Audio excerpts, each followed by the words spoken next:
Welcome. This is Leading with Spirit, the show that gives you an in-depth look at topics like what it takes to navigate your spiritual journey, how to heal yourself and grow your spiritual gifts, and balanced practices to expand your business and your spiritual leadership. I'm your host, Spirit Bird, shamanic teacher, healer, and author, here to guide you on your journey to becoming your most potent spiritual leader. Are you tired and stressed from the drive to push and do more, bigger, better, faster, and always moving? I'm inviting you to come all the way back to the center of yourself, to pause and drop into your spiritual being just for you. If you've been feeling the call to bring more ceremony and ritual into your life, to get clear on your purpose and to reconnect to your own devotion and self-trust, you're invited to Holy, our upcoming event in February, where you will remember that you are deserving of complete devotion and trust. Holy is an extended ceremony where we'll be guiding you through community-sourced rituals and spiritual tools, accountability to embody the spiritual being you keep imagining you can be, and support sharing your gifts more openly with the world. Plus, we're going to have amazing guest speakers sharing tools on astrology, divine feminine, all kinds of gorgeous topics. To learn more, you can visit our website, holtonhealingarts.com, or DM me at Holton Healing Arts, the word holy, and I'll get you started. I hope to see you there. I would love for you to join us. Let's play together. If you are a highly trained practitioner, or maybe just a highly sensitive person learning how to navigate the world, or you have just had one or two spiritual experiences and you're curious and you want to know more, go ahead and lean in, because I'm going to share a question that I get asked all of the time from all levels of this journey. And that's how to open your spiritual gifts and use them in the 3D. And believe it or not, opening our spiritual gifts is actually really quite easy, and mastering them can be too with the right guidance. So on today's episode, I'm going to be sharing with you 5 powerful ways to open your gifts, like telepathy, dimensional travel, and healing others. And I'm going to actually be giving you pretty much the same steps that we use in my Shaman School program. Obviously, that's more curated and we have a lot of more support guiding you through it quicker. And so you can see how to use it in the world. But also, it is pretty much the same process as far as the expanding your spiritual gifts part. So where I want to start is there are 2 types of people, or 2 pathways where people tend to want to open their spiritual gifts. So oftentimes our curiosity comes from a wound, or our gifts come from a wound. And I'm sure you've heard that before. And this is going to be a pretty big generalization, but I'm going to say it anyway. So let's say that you are interested in growing your spiritual gifts. There is also wanting to do it from a place of being wounded and hoping that opening your spiritual gifts will help you escape from the wound. Okay. So this looks like someone who is interested in exploring and awakening their spiritual gifts, but it's because they want to escape the 3D reality, for example. Or maybe they've been feeling like an outsider and they believe if they can just develop their gifts, then it will become evident that they actually are different than others, and in fact, better than the ones that hurt them in the first place. And then, of course, in this category of, using your gifts from the wound, it can also look like misusing them and inflating our egos. So I want to be clear that, again, because a lot of our gifts happen to come from wounds, it doesn't mean that because that's happened to you that you are this category, or because you felt like an outsider that you are this category. This is what it looks like when you are using your spiritual gifts from the wounds. And often what happens is when we get curious about opening our gifts or exploring them more or mastering them, we might think of this first example as what it looks like. And so we might get a bit of a distaste in our mouth and not want to be that. And so we actually, stifle our gifts or put them down because we think we're going to become that. We probably have some judgments about that. They probably aren't wrong. And so we don't explore the gifts. So I want to talk about the other way that our spiritual gifts come online. And that's actually because we're in a place of being, because we're interested in doing it from a place of self-actualization, because our spiritual gifts are human capacities and we all have access to them. And we all have the ability to be telepathic, and we all have the ability to be psychic. We all have the ability to dream travel and dimensional travel. But some of us, of course, are just more natural at it when we come into this life. And some of us, have room to learn. It's just like I have the capacity to travel to people in their dreams and teach them things, or just say hello and hang out. And I do so on a regular basis. And I can teach people how to do that. But I am terrible at mechanics. I cannot understand how the physical 3D works at all. It's not something that comes natural to me. And just like our spiritual gifts, if I really wanted to learn it, I could. So the second type of person who is ready to master their spiritual gifts usually is doing it just for the sake of learning, and just for the sake of spiritual wisdom, and just for the sake of, because we want to know more, because we want to experience the full range of our capacities, because we want to know what it's like to be powerful, just for the sake of being powerful. Not to power over others, of course, but just for ourselves, just to see that we can do it, to experience what that would be like in our lifetime, or remember what it would be like. To think about spiritual teachers or things that you have seen that have been miraculous and be like, hey, I actually kind of want to do that. I do want to explore what it'd be like to imprint in the future and then come back in the next life and see how I imprinted it. I do want to explore unseen realms and learn how to move from one to the next and what we can do with them in this 3D life. And that's what I love to help people with, all of this, right? It's and especially the 3D part. It's one thing to open up the gifts and teach people how to use them, which I love doing, but then I also love bringing it right back into the 3D and showing them how we can help other people. But again, I want to step back from that and say that it doesn't actually even have to be just about helping other people. And most of us, if you're here listening, you probably do want to help other people, but it can also be just for the sake of having fun. Like, there's this whole level of our experience that gets stifled for a lot of us, right? So oftentimes when we're getting called to explore this work, it's because there's a whole part of us that hasn't been seen, and it's ready to be seen, and it's ready to be included. And believe it or not, we aren't given spiritual gifts just to help people who are suffering. It's also to play. It's also just part of being human. So I'm going to go ahead and give you some really helpful tips to get started. And to get started growing your spiritual gifts and having more spiritual experiences. And again, we explore this more in depth with more holding in the Shaman School program, and this is the foundational piece. So let me get right to it. Number one, name what you see and what you feel. If somebody suddenly pops into your head, give them a call or send them a text or let them know that happened. I also encourage you to, this is all a practice of bringing what's in the intuitive center of awareness into the 3D reality.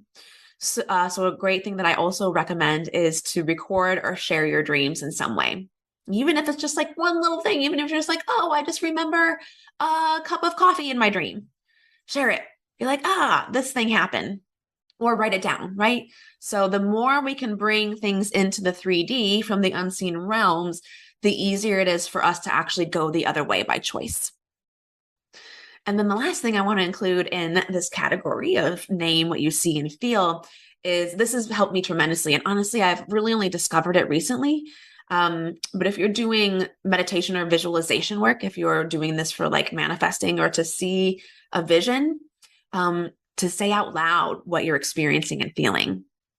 So for me, what I noticed is when I would try to do this activity as like through journaling, I started to notice how much I still filter when I'm writing it down, because the time and space it takes for my very quick awareness to go through and then come down through my body and out into my little pen, there's lots of opportunities for me to filter or for the thinking mind to come in.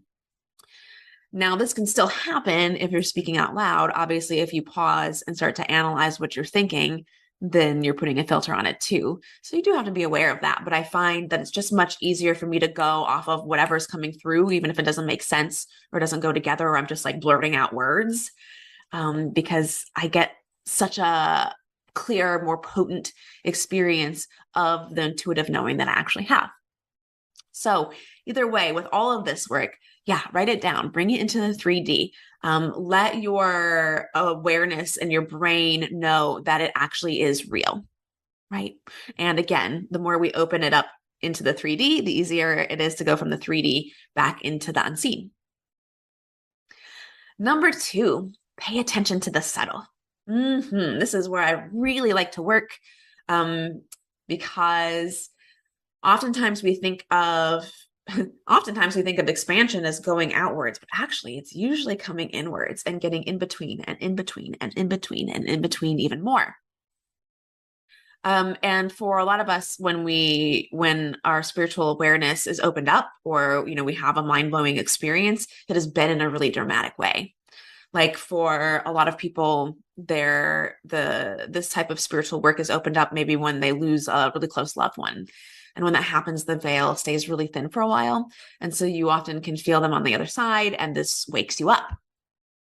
Or for a lot of us, we might have had a big opening on like a trip where we went somewhere that's especially powerful, like Sedona or someplace that's kind of renowned for having really great energetics, right?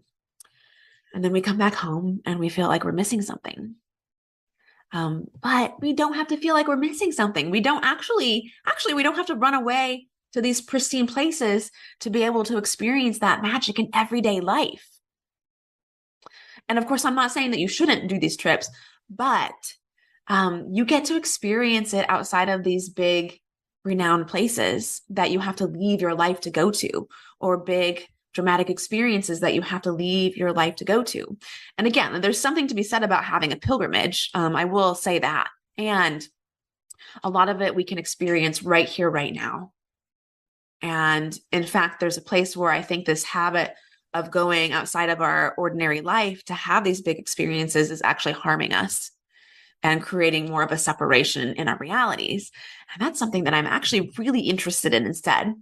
Instead of having to leave your life to get these big experiences, what if we could just bring those experiences right into us right now and sort of gently fold them right back into our lives, right?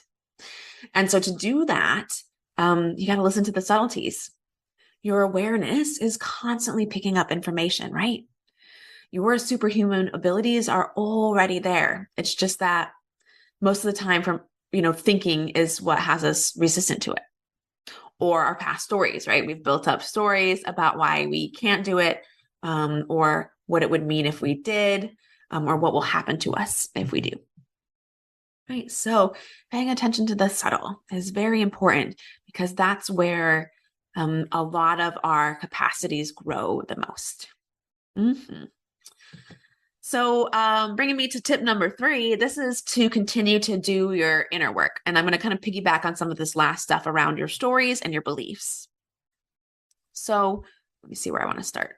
So let's start with processing your inner work means being aware of what cycle you're on and what you're trying to clear in your belief system right now. If you're new to the show, you might want to go back and listen to The Way of the Shaman. And that can help give you a good sense of cycles. I talk about cycles a lot on the show. So if you want to open your gifts, you have to take a serious look at what cycle you're on and what you're processing. And also take a look at where and how you doubt yourself. What is the particular way that you like to doubt or sabotage yourself? This is likely the cycle that you're on, right? The thing that you keep doing over and over again. And so you can ask yourself, what is my story here? What is my limiting belief? And I'm going to go through a few of them to kind of help expedite that for you. So for example, one limiting belief would be, if I express who I truly am, my family will do something, they'll turn on me, or my community will turn on me, or they'll hate me, or they'll not take me seriously anymore. I can't tell you how many times I hear that. I hear this every single day. I hear it in different forms, like, but I'm in a really conservative community and they are open to this. Or people around here don't get it. They're not evolved enough.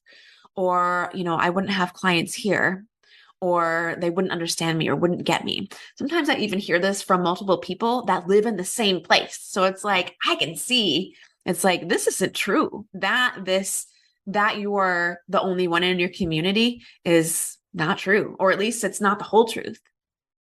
And I've certainly lived in conservative communities, and I have definitely had experiences where, I get sort of the judgment from others.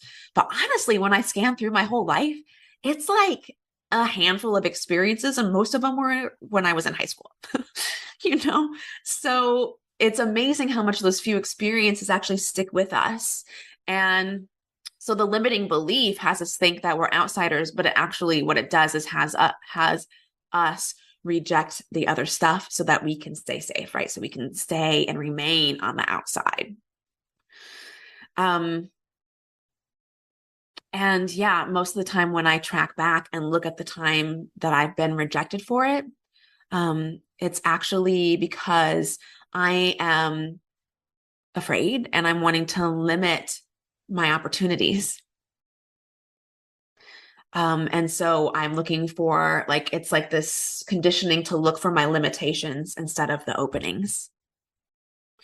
So, and this is a big one, right? This is a really big one, is being afraid of what other people will think. So, and again, I don't want to bypass the fact that some people will have negative reactions. Some of us will go through experiences where we get rejected from our families, but also those actually project us into the reality that we wanted to be in the first place, right? Another example would be the money story.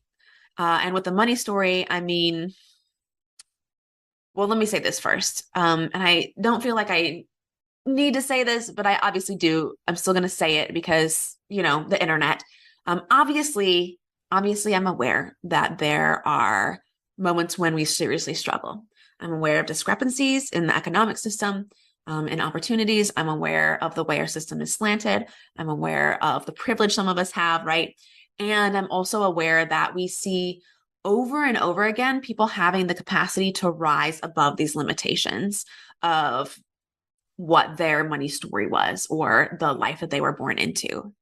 And what's the main difference? Well, it was their choice, right? They were choosing not to be stuck in that limiting belief. And sometimes it is energetics, right? And sometimes it's just life. Sometimes we sabotage ourselves to hold ourselves back. And sometimes there was just a nail in the road and we got a flat tire. So I want to name that because I see people sort of attached to one or the other. And I just feel like we have more freedom, and we can have more freedom when we realize that this is a both situation. So another limiting belief would be that you have to do all of the serious, responsible things first before you can go have fun. And then once all of the work is done, once all of the money is saved, once all of the project is perfect, then I can go play. When actually you can give yourself permission to go play right now, and your work will get done faster and more efficiently. Another limiting belief might be related to overwhelm. Like, what if I can't handle this? Or continuing to get yourself into situations where you aren't handling it. And you might look back on some of your childhood memories, like one time when you were overwhelmed with academia, or maybe you were overwhelmed, maybe like you were actually overwhelmed with spirits or ghosts, or maybe you had a control freak parent and you were always expected to be perfect, right? Another big limiting belief would be that I don't know enough. I can't trust myself, right?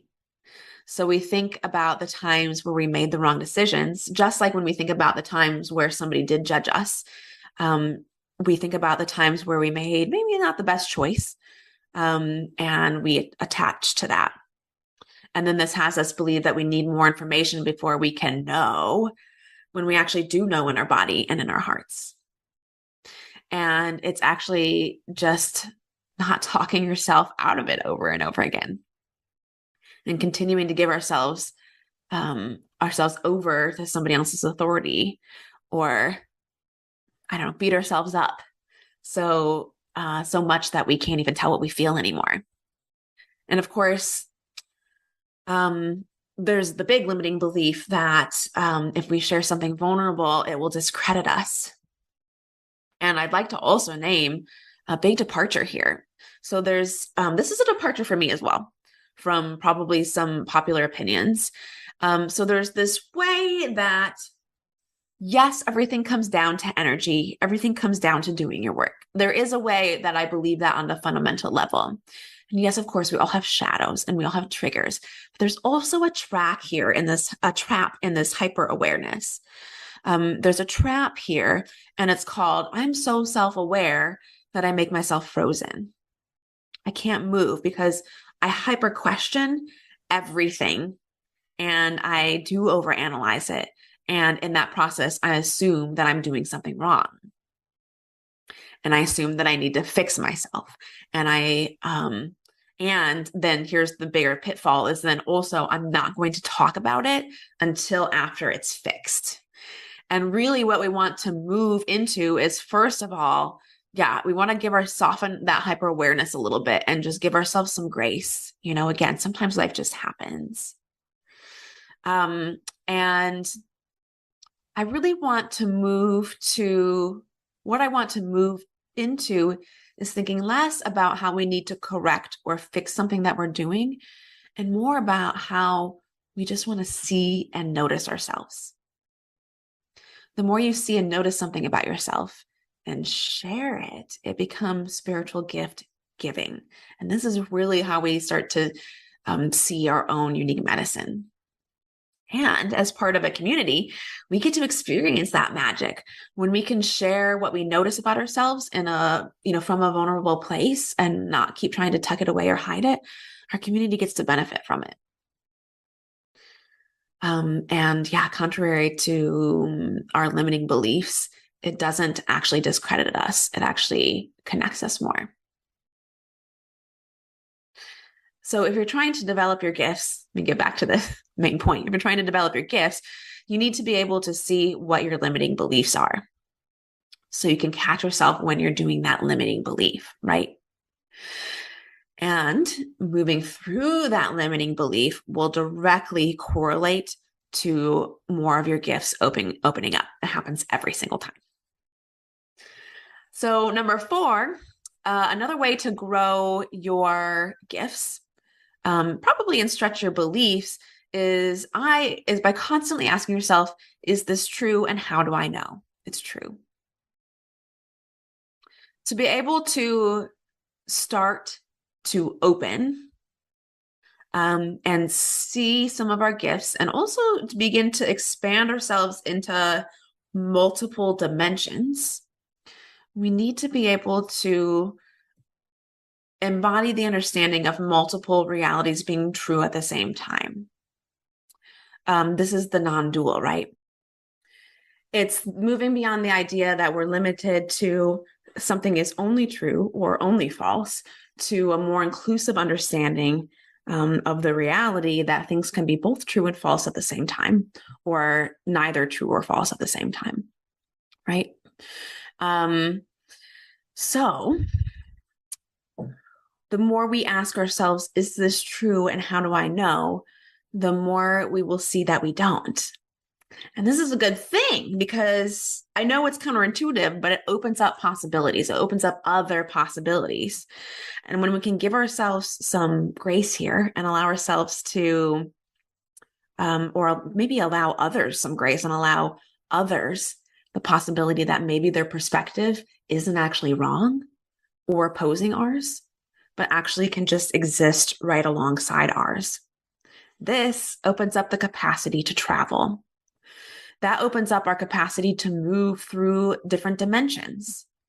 It opens up the pathways for us, which then makes it easier to travel through all of the unseen realms to, whether it's astral projection or going into the dream realms or timeline jumping, right?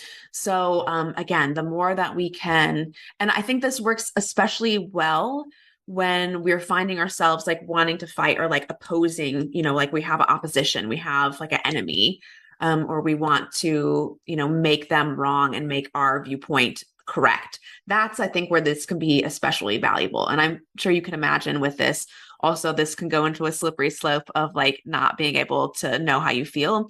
So know that there's a difference between these two things. Know that we're questioning this like two-part frame logic of reality. And that the more comfortable we get in this place, the more we get to travel around and experience all of the different dimensions. So then last but not least, number 5, tracking things over a long period of time. Test out your gift use over a long period of time. If you're playing with your psychic gifts, track it, claim it for yourself. Notice when you had a premonition and it came true. If it feels like it's true, it probably is on some level. Like in shaman school right now, the amount of telepathy that has been happening has been off the chains. And the thing is, it's been available to them the whole time. It's been actually probably been happening the whole time. But what changed is their belief. And then from there, the gift got to come online really easily. Lastly, one of the best ways to open spiritual gifts and learn how to use them in powerful ways that help others and are fun for you. And that's simply by being around someone who already uses them. Being in the presence of people that already use their gifts will help them wake up for you a lot faster. And then you'll get to experience what it's like. And you'll probably realize, holy shit, I have been doing this for a long time. I had no idea. And then you get to join the fun and play. And you get to do it consciously, right? So if nothing else, we can have more fun and we can be happier when we give ourselves permission to master our spiritual gifts and actually just be as powerful as we really are. And we get to play in different ways. If you've reached a point in your life where you're mostly like things are mostly fine, right? You have your basic financial needs met, you have pretty healthy relationships. Now, obviously, there's always stuff that comes up, but if overall your relationships are pretty healthy and you're finding yourself sort of wandering around, or you're finding yourself like that you still need to somehow escape from your life or get away from your life to find any enjoyment, or like you still need to go on vacation to find enjoyment, it's probably because you're bored. And mastering your spiritual gifts satisfies that. You don't have to run away from your life anymore. You get to turn and see this whole other side of your life that's been right in front of you the whole time, and you just couldn't see it before. And then you get all the beneficial byproducts of it, right? Then you get healthier relationships. Then you get more emotional satisfaction. Then you get being more in flow and being in the right place at the right time. And you get things coming to you easily and more luck. And you get more powerful manifesting. And you get to be able to call in more money. And people are able to grow their business. You get being able to stand out from other people and get to feel comfortable speaking with, what's actually in your heart and in your mind, and worrying less about what other people think. You get to be able to actually do your soul work. And again, bottom line for me is like, you get to just have some fun and enjoy this part of being human as well. Being able to see yourself, being able to see all of yourself, and that actually there is a lot more to life than status and money. And there's a lot more to life beyond the conventional way of doing things. And there's so much more beyond the physical. And it doesn't have to take you out of the physical 3D or drastically change your life. It's actually just here to enhance it. And of course, if you're interested in gaining spiritual wisdom and exploring all of this for your own enlightenment, for your own self-growth, or maybe to get your business into doing something else that could be more fun for you, or just to test your edges and your limits and see how powerful you can just be, I encourage you to explore shaman school. Even if you've taken some shamanic training, this is so much more than a lot of the conventional teachings out there. It's embodiment, it's mastering your spiritual gifts in your unique way, it's discovering your unique medicine and how to use it, and it's simply magical. Thanks for joining me today. Welcome to today's Member Query episode, where we explore questions about spiritual paths, intuitive gifts, growing a spiritual business, and shamanism. Do you have a question for us? Send us a DM at Holton Healing Arts. Question that is from our Leading with Spirit Facebook group is, how do I know the difference between intuition and thinking? This is a question that I get asked a lot. And I always find that the simplest way to check is by noticing what comes in first. Almost always, the first thing that comes in is going to be the intuition, and what comes right behind it is our thinking mind, either analyzing it, trying to talk us out of it, or trying to apply it and see what would happen if it were true. So the simplest thing is to pay attention to that subtlety, that very first thing that came in first. That is the information that is coming from the intuitive realm. I hope you enjoyed this episode of Leading with Spirit. If you did, please share the link for this episode with your biggest takeaway, tagging me at Holton Healing Arts. It would also support me if you subscribed and left a rating and review of the show so we can support more people living their highest purpose. Until next